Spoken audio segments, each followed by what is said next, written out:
Okay, so this is an experiment where we're going to burn some chemicals and turn flames a different colour. So in terms of materials that I've got for this, I've got myself a tray so I don't burn anything, and if any flame escapes that I can capture that. I've got a little dish that I'm actually going to do all the experiments in, and I'm using ethanol as my source of material to burn, because it burns quite hot. You have to take a lot of care with ethanol because it does burn very hot. And for chemicals, what I've got is a range of salts, and these have mostly been obtained as fertilisers from the hardware store. So I have some borax, which contains boron, and we have magnesium sulfate, which I'm interested in because it contains magnesium. We have copper sulfate, which contains copper, and we have iron sulfate, which contains iron. You can use other metals which will burn different colours, and in fact you can go online and find what colours the various metals will burn. So, to run this experiment, I'm going to open up my bottle of ethanol. This is just methylated spirits, and we'll pour a little bit into our dish there. Keep the bottle well away from the flame. A lighter, so you're not getting too close. And we start burning the alcohol. Now I'll put most of the materials into small containers for ease of getting them into the flame. This first one is going to be the iron sulfate, and what we're looking for here is for this to burn gold. And I'll try that again with a little bit more material. And I don't know if it's clear there, but it should be burning as a little gold speck.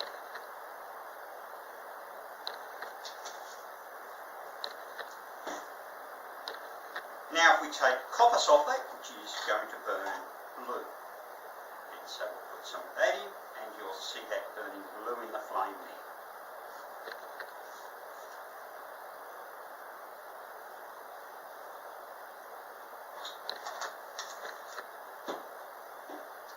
Our boric acid,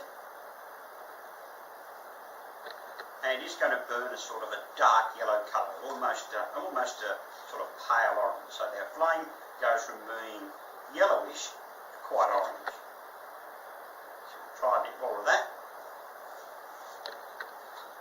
And the last one I've got here is our magnesium sulfate, and this one should burn white.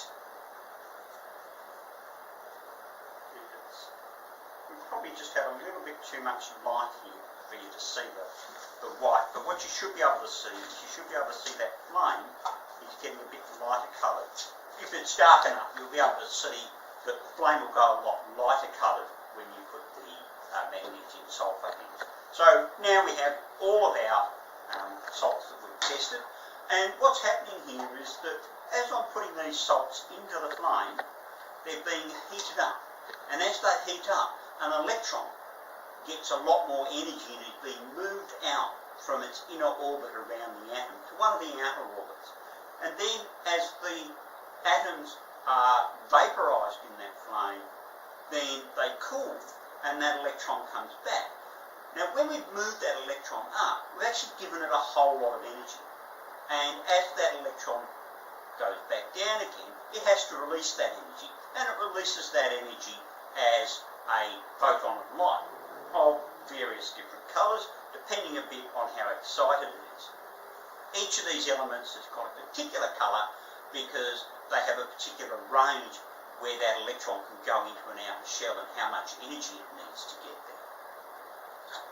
So that's our experiment where we've been looking at how we make flame go a different colour by using salts.